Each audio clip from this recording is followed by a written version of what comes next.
everyone, and welcome to the Hot Seat on Full Sail Live.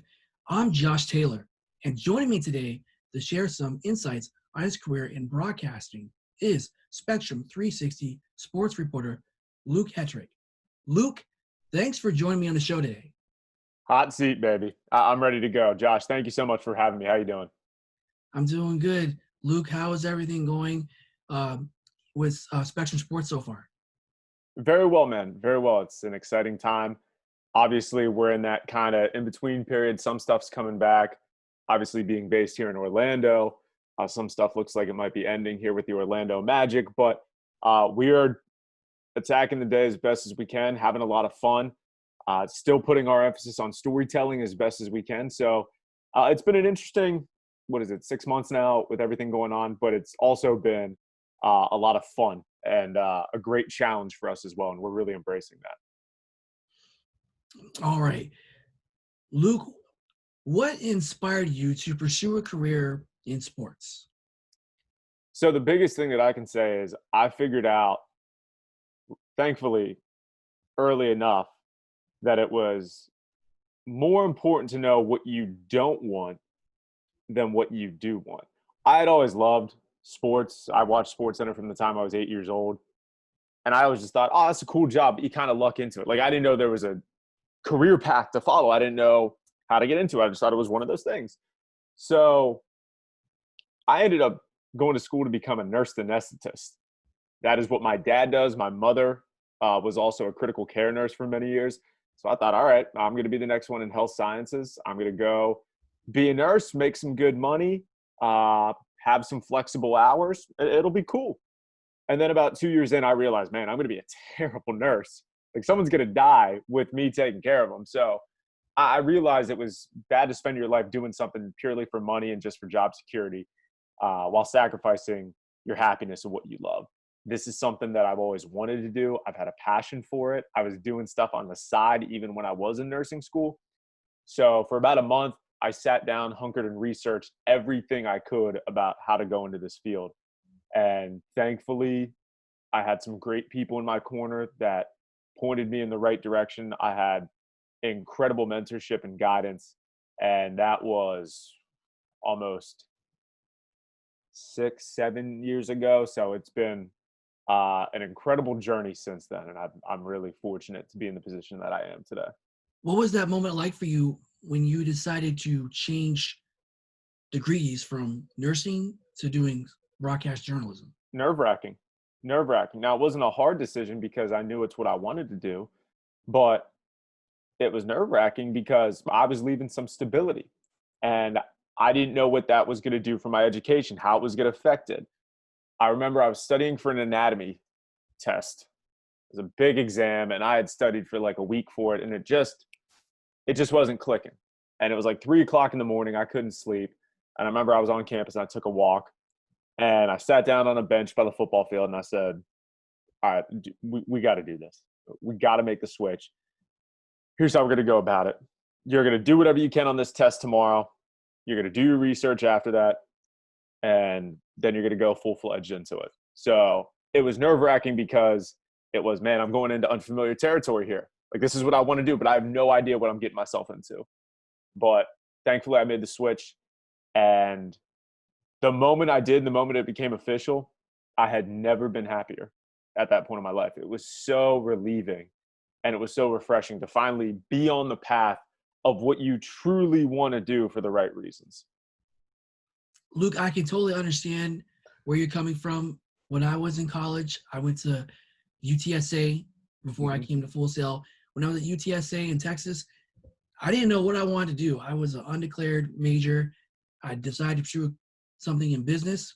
So I was a small business management major. Did the 4 years I took to get that degree.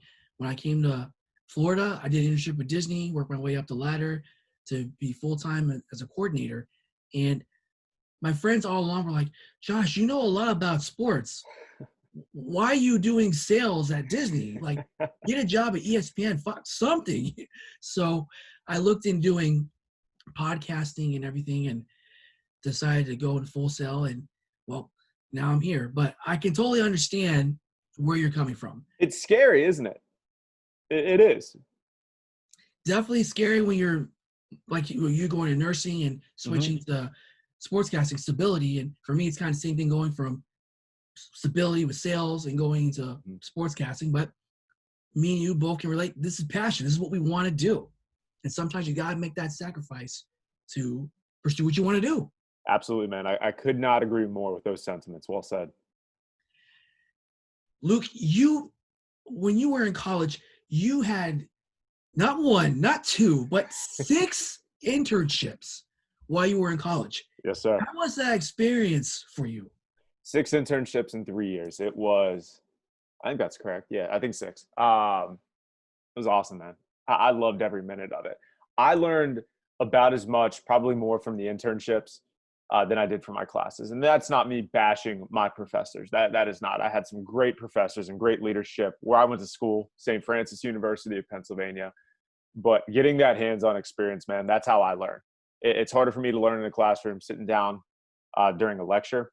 For me, I got to be doing it. I got to be typing stuff on the keyboard. I got to be writing stuff down. I got to be getting reps on the radio, whatever I can do, man, to get better at the craft, because that's what it is for me. It's about the craft, the reps, constantly getting better, constantly learning stuff, constantly taking a step forward. And sometimes you take a step forward by taking a step back first. So for me, it was a lot of fun. There were a lot of long nights, long days, tiring car rides, but in the end, man, it was all worth it. And I give so much credit for where I'm at right now in my career, and hopefully my journey's not over, to the people that have helped me along the way, because there really were a lot of them. What were some of the things that you learned from those people during your internships? Probably one of the most influential things that I learned early on was from a good friend of mine now. He's an incredibly accomplished sports writer. His name is Corey Geiger. He got a lot of fame and notoriety from covering the Jerry Sandusky and Joe Paterno scandal at Penn State. Corey taught me the importance of having perspective.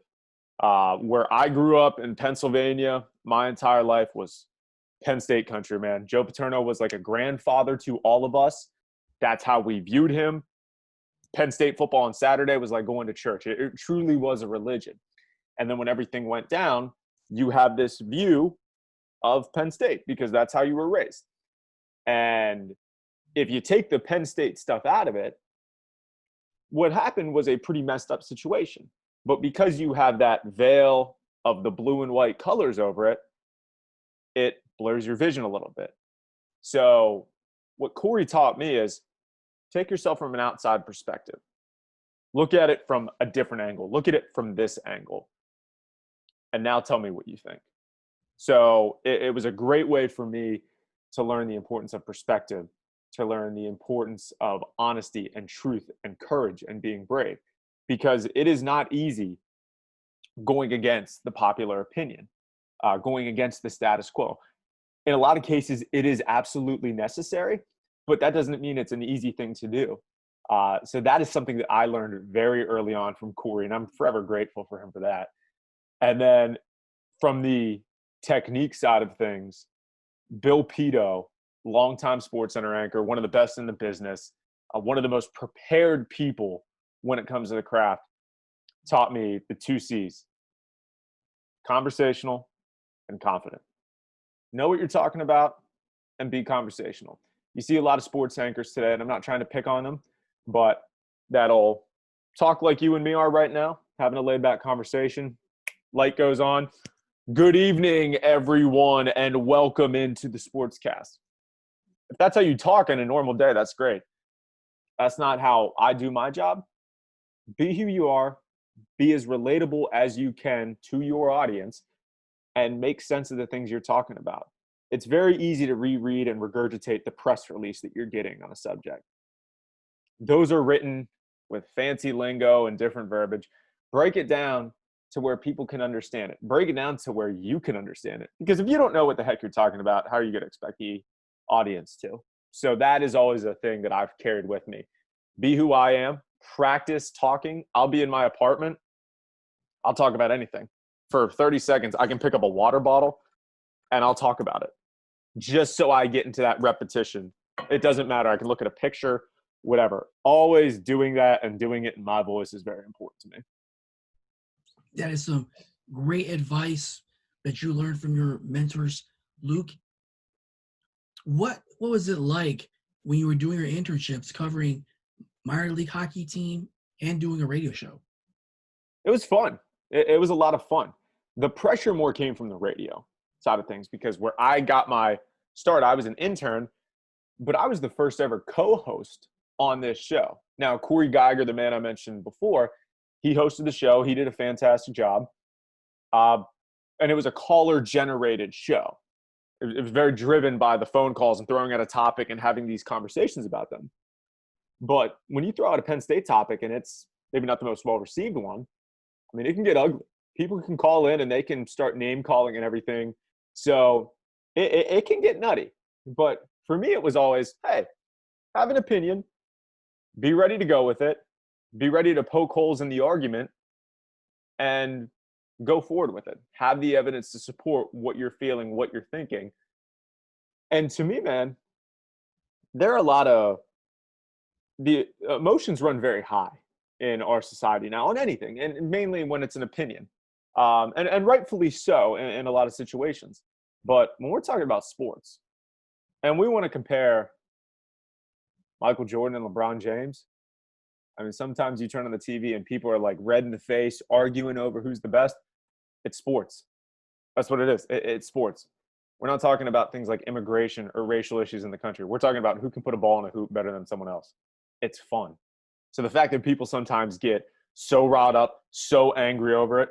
I had friends that work at another station in town that did a sportscast recently.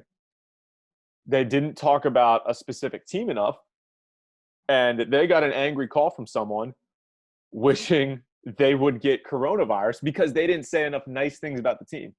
Think about that. We're just talking about college football at this point. And because someone didn't speak in the most glowing terms about your team, someone felt the need to react that way. It's sports, man. It's sports.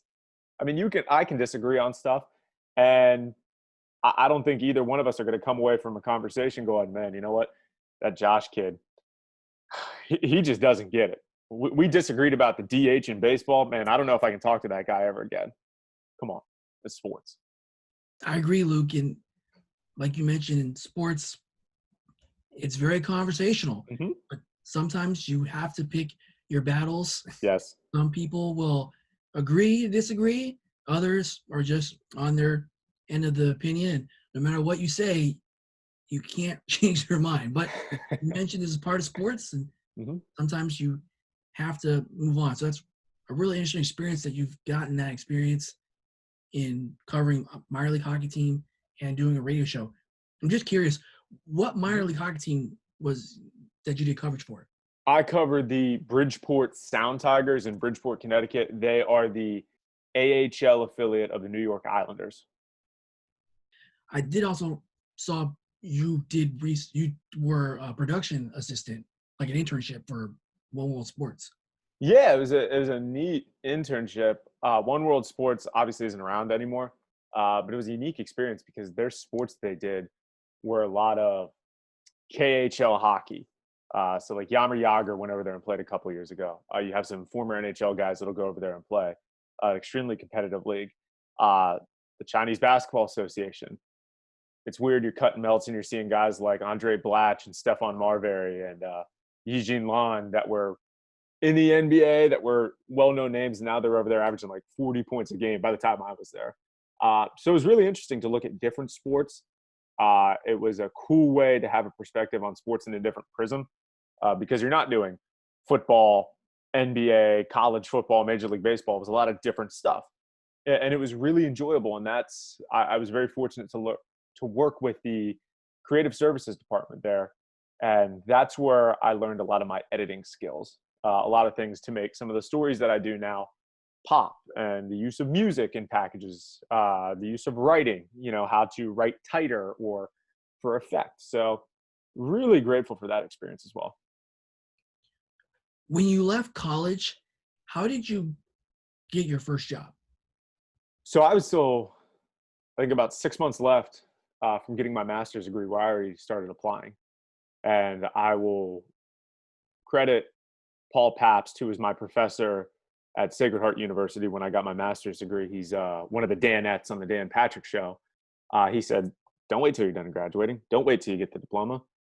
You can do stuff online. Start applying now. So I think about 6 months out, had a ton of reels together, my resume ready to go, all my references, and I was sending stuff out to small markets because I knew I wanted to be on air. I knew I wanted to start on air.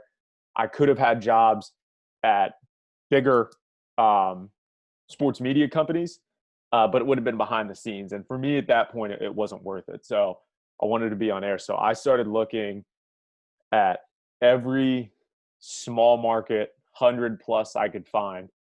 And even I would look at some top 50 markets and say, hey, who knows? I'll shoot my shot, see what happens. But I think I applied in 6 months to maybe 150 jobs. I was sending out applications left and right. And you're not going to hear back from all 150. You're not going to hear back from 50 of them. I think I heard back from maybe like 10 or 15 of them. But all it takes is one. All it takes is one to say, yep, come on down. We like you. That's true, Luke. And I saw that first opportunity came. You did freelance work down in Atlanta. Yes, sir. You also did work in Macon, Georgia as well. Mm-hmm. Yes, got my first start. Very grateful at WGXA TV in Macon, Georgia, small market. Absolutely loved it. For me, it was important to get out and go see something else.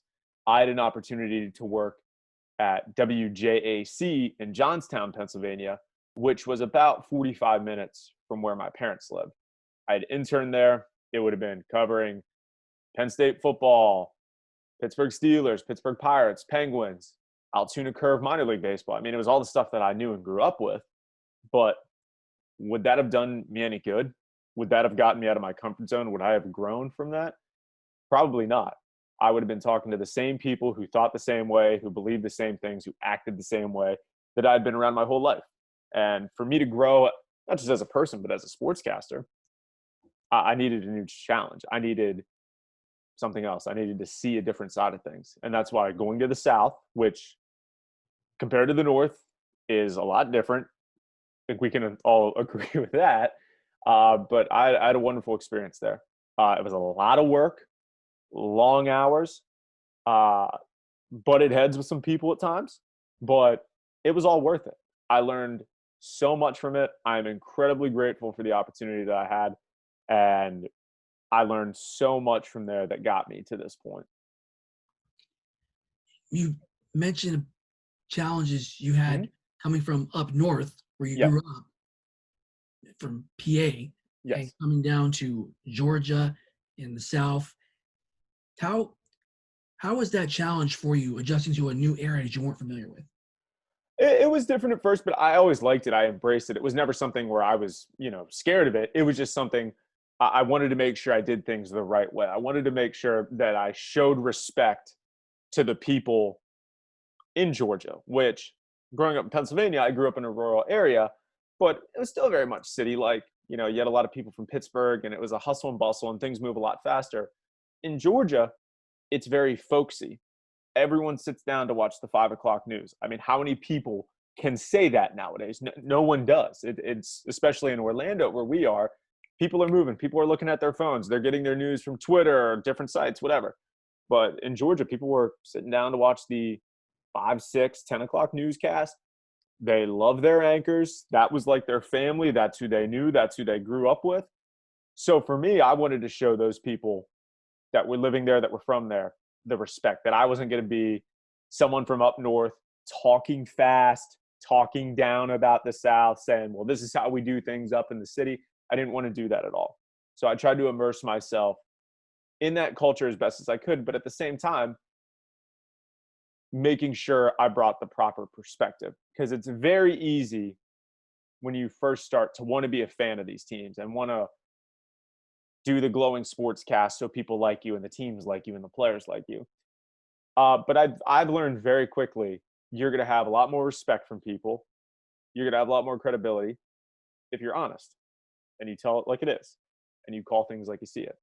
And yeah, there were sometimes people in Georgia didn't like what I was saying. Uh, but no one ever said to me I was bad at my job. No one said to me I didn't work hard. No one said I wasn't creative. They just didn't like if I didn't say the most glowing thing about the Georgia Bulldogs or the Falcons after the Super Bowl. But you know what, man? It all worked itself out. I learned some incredible lessons there, and am extremely thankful for the opportunity and chance that I was given there. You talked about lessons you learned. Mhm. One area I was curious is developing chemistry in a new area with different people. How was that experience like for you? It was cool. It was cool. One thing that I always did is I try and humanize everything because everyone's got a story. Everyone's got their own background, their own upbringing, their journey to where they got from. And if you take out different cultural perspectives on things, different ways of living, everyone's still got it, and everyone wants their story to be told. So for me, that's what I tried to do right off the bat. I tried to give as much time as I could to these people to share their stories. Tell me about yourself. Because people still love that. People will love sitting down. One of my favorite things to watch on TV is when it's E60 or like the Sports Center Sunday Featured, where it's storytelling and it's long form. And you're really getting to know these people and what they've gone through and what their lives have been like. I wasn't as effective as that, and I'm still not to this day as what I see on the major networks. But there's an appreciation for telling a story and sharing someone's journey, and that's what I tried to do. And I think that was very important for me in my career to develop those chemistries in that area. Because once you're able to do that, once you're able to earn that trust, then sort of the floodgates open and you're able to become more of that journalist that you want. You're able to get the scoops on the stories. Now, in no way am I saying you need to fake it and pretend like you care and just tell the stories so you're, rubbing people the right way, warming them up, and then they give you everything. I'm not saying that at all. But it does help, and it is part of the job. I'm Josh Taylor, and this is the Hot Seat on Full Sail Live. And if you missed anything, joining us right now is Spectrum 360 sports reporter Luke Hetrick. Luke, what would you say has worked for you in your career so far, being a reporter in the media? The biggest thing that's worked for me is being who I am. Being who I am, seeing things and telling things the way I want to. Now, that comes with censoring yourself sometimes, but truly what that means for me is being able to understand what I'm seeing, to digest what I'm seeing, and being able to reiterate that in the proper way. Now, for me, that's always coming from the philosophy of you and me, we're at a bar, we're sitting on the couch, we're watching a game, and we're having a beer. And we're talking shop, we're talking sports, we're having fun. Because sports 90% of the time is that. It really is.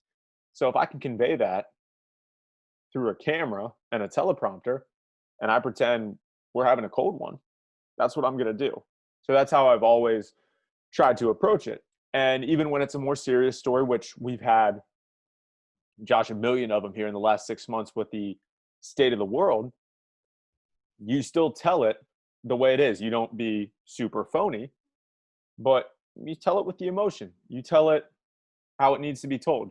You don't change your voice completely and do breaking news coming. That's not who I am.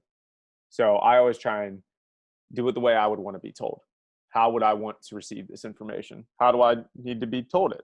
And that's something that I've always tried to connect on in whatever I do. Did you have something that didn't work throughout your experience in the broadcasting the media? I would say at times I paint a very broad picture to start, and then I try and whittle my way down. And big part of what we do is time-based. And I still run into these problems a lot. A lot of the stuff is time-based. So you can't spend 10 minutes talking about something.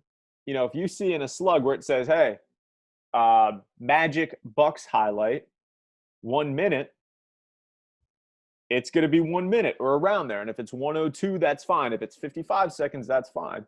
But I always feel more comfortable trying to set it up and getting people to understand it and understand the significance of it and paint the storyline appropriately. And sometimes for me, which isn't really hard to tell, Josh, based on the interview and the answers that I'm providing thus far, is they tend to be a little bit long-winded. So I'm always trying to find the way to, in a concise but yet effective and creative way, to tell you the story. And that's been a real work in progress for me. I've made strides. Thanks, Gus Ramsey. I know you're probably watching. He's played a big part in that. But that's something that I've tried to deliver on here, especially later in my career. And how has that process gone so far for you, Luke? It's improved very much. Not trying to brown nose, but yeah, I do work with Gus. I am a client of his. And he has taught me the meaning of less is more, how to shorten your sentences, how to be more concise, how to pause for effect, how to say things the right way, how to punch the correct words. And if you can do that, you don't need all the big fluffy words and the crazy verbiage and do all the spiel, which I still run into at times. But if you write short, concise, and make every word matter and say it the right way with the proper effect, that's just as good and in a lot of ways a lot better than trying to come up with creative, broad intro to a story that some people just might not get. What led you to this opportunity with Special 360 down here in Orlando? I was very lucky. I was at the time working as a freelancer at Fox 5 in Atlanta, which was an unbelievable opportunity to have. And I wanted to get into Florida. I wanted to stay in the Southeast. Personally, my girlfriend is from Georgia, so we wanted to stay in that area. She's a Southern belle. So for me, it was very important. And I was looking at two stations in particular that I was a finalist for a job for. And I had an offer from one, and I was waiting to hear back from another. And I called my boss in Atlanta. It was right after I'd left. And I told him what was up, and he was saying, congratulations. He said, I guess you never heard back from Orlando. And I said, oh, you mean Charlotte? Because that was another city I was talking to at the time. And they said, no, Orlando. I just talked to the news director, and they really liked you. But I said you had an offer on the table. I said, well, I didn't hear anything, but I would definitely like to hear about Orlando. I'm not going to turn that down. Not going to, turn my nose up at that. So a day later, talked to the news director, Susan Diastoli here at Spectrum News 13. 3 days later, I was on a plane down here right before the 4th of July. About 15 minutes into the interview, I knew this is where I got to be. And it was the stars aligned perfectly. I've always been one of those people that when you know, you know. And the previous stations that I interviewed at, I knew right away it wasn't going to be the place for me. Better for some, but just not for me. But I knew immediately this was the place for me. And I said at the end of my meeting, I know you have other people you need to interview. I know there are other candidates you're looking at. You've become my priority. I want to work here. This is where I want to be. Respect to your process and everything. But I'm just letting you right now, if you offer me the job, I'm signing. So I want you to know that. And if you do give me the opportunity, I will do the best job possible. And you're not just going to get a hard worker and a good sportscaster, you're going to get a great person. And that's what I try and deliver on every single day when I'm in there. That's a really cool story, Luke, that brought you down here to Orlando. And I have a friend, I don't know if you know him, Austin David. He did some stuff Yeah. for Spectrum Sports. And seeing you guys on TV, you guys do a really good job. Thank you. Luke, let's talk about what's obviously currently going on in sports with the COVID-19 pandemic. What has, for you, Luke, what has covering sports been like for you during these challenging times? A great challenge, but incredibly rewarding. Josh, we talked about this before we started recording here. And one of the things that I'm most proud of, and I know this is something that Gus is teaching you guys as well, is just because the availability of sports might be limited or shut down completely depending on the sport you're talking about, doesn't mean the story stopped. Doesn't mean the opportunity to talk about sports stopped.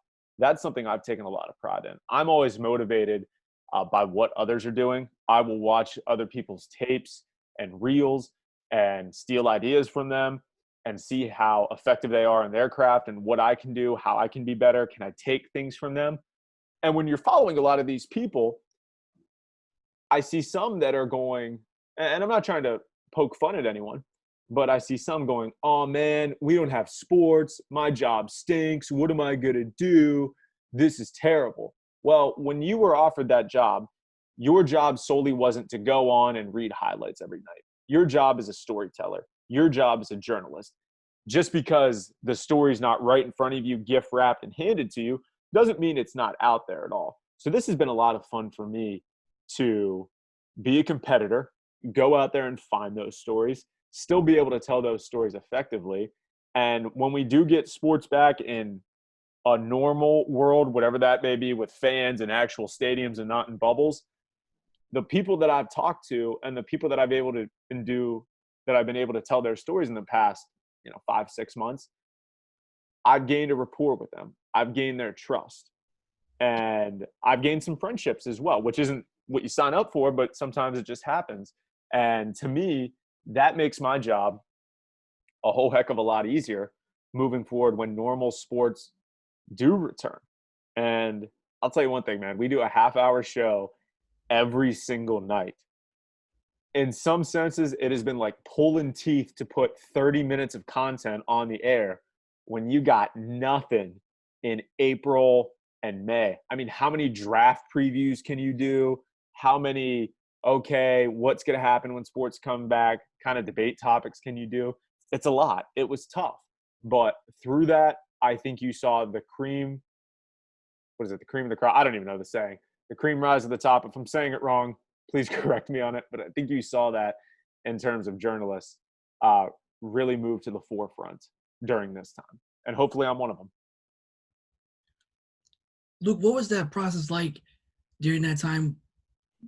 You had to come with debate shows, debate topics, just to make things interesting for your audience to watch. Yeah, what I wanted to do was be as authentic as possible, because you can pull out any old topic and beat it to death. And you can find the most minuscule storyline and try and expand it and blow it up into something. I didn't want to do that. I wanted to look at possibilities, what could happen, what was going to be effective, looking at things in the future, having some fun with it. But I wanted to be real and authentic. I wanted to come across as being someone that was looking at sports through the right prism, because I think there was a lot of people that were looking at it in different ways. So for me, yeah, it got tough putting that half-hour show together. We have an incredible team with really great sports minds and creative minds. So it was very much a collaborative effort, but there were some challenging times, but I think the product that we were able to put out was very appropriate, very effective, and above all else, authentic. What were some of your favorite interviews you've done in your career? Whew. Let's see. The one that has impacted my career the most, and I'm not saying this just for branding purposes for y'all, but I got to interview Dan Patrick at the 1-year anniversary of Full Sail in the School Sportscasting. And it's so much easier to interview an athlete. And because none of these guys, they've been interviewed 1,000 times, but they don't know the process of interviews. They're on the other side. They're the subject. Well, a guy like Dan Patrick has been the interviewer and asked the questions for 30, 40 years. So how the hell am I going to go in and ask the guy that's now the subject the right questions and be effective? I was so nervous. I screwed up one of his titles. I asked a bunch of yes/no questions. After about 15 minutes, probably even before that, I could just see he was disinterested. He really didn't want to talk to me the rest of the time. And then I interviewed Gus. Kind of did the same way, was more at ease because, no offense, Gus isn't Dan Patrick. I think he would understand that and admit it. And afterwards I said, hey, can I ask from a teacher perspective how I did? And Gus goes, yeah, you did fine. You asked way too many yes/no questions and you talked too fast. Okay, well, how can I change that? Here's my card. Gus Ramsey, do some talent coaching on the side. Give me a call. And it was the best thing that happened to me. Not trying to talk Gus up, because I could do that all day, but having that oh crap moment, I really need to work on this, has been was an invaluable experience for me. And since then, I've interviewed people like Vince Carter, Doc Rivers, the day Kobe Bryant passed away. I was able to ask a question during that interview where Doc was talking outside the visiting locker room at the Amway Center, and he had tears strolling down his face. I was able to ask him one of the questions. So that was a very proud moment in my career, obviously, and a difficult time, but there have been some really cool ones since that point. Doc Rivers and Vince Carter, most notably, would be the ones that I would say, since my resurrection as an appropriate interviewer, that I'm most proud of. That's a very good list you have there, Luke. And just one thing I wanted to add was I watched your highlight, your demo reel that you posted in January. And I noticed one of the interviews you did was with the UCF staredown kid. Yeah. So I just wanted to ask, what was that experience like for you? That was fun. And it didn't really take that long. I think the whole thing took maybe like 25 minutes to shoot. Like just in terms of like setting up at 2 different locations, doing the little skit we did at the beginning. He was fun.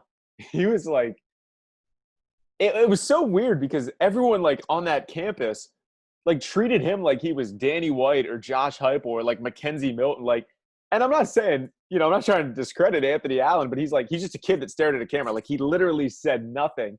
And we were able to have so much fun with it. And he's just joking. He's like, I don't know why this has turned into a big deal. Like we were just doing it as a joke, but literally people are like falling all over themselves to take a picture with me. Like I am a nobody. And it was just so funny because you would think a 19-year-old freshman who's getting all of this attention would be like, yeah, I'm the stare down kid. What's up? And he's like, do you want to go get tacos after this? Like, I know a spot. He's like, what do you want to do? He's like, and he rolled up on a skateboard. Like, it was just the most like hilarious thing to me because this kid was so authentic. And literally all I did was like, I didn't do anything special. I just looked at the camera. All right, Luke, we'll wrap up this interview. I have one more question. What is your end goal as you advance further in your career? End goal to this day is to be a Sports Center anchor. Obviously, things can change and things might be different. And maybe there's another place or show or network that might be just as good. And in 5-10 years from now, that might be the place to be. But since I was 6, 7, 8 years old, when I loved sports, I found out what I probably liked more than sports was watching people talk about sports. And I was an ESPN news junkie for years growing up. I would sit in my basement, plop my butt on that couch, and just watch like Michael Kim and Dario Melendez and all of these people doing ESPN news. And I was like, that is where I want to be. Obviously not in a place where I can go right now to do that. I would love to. I'm continuing to work at that. And it's something where I'm just continuing to put a log on the fire, continuing to have that fuel in that fire to get to that point. And it's been a heck of a journey so far. And I'm really proud of how far I've come, but still got a ways to go, but definitely trying to get to that Sports Center chair someday. I wish you the best of luck, Luke. Thank you. Luke Hetrick, thank you for taking time to share your insights on your career today. Thank you very much, Josh. I appreciate you having me on. And that was Luke Hetrick, Spectrum 360 reporter based right here in Orlando. Tune in tomorrow as we'll have Daniel Forstein, the host of the Forstein Fire American Soccer Show. That will conclude this edition of The Hot Seat on Full Sail Live. I'm Josh Taylor. Take care of yourselves, and I'll see you next time.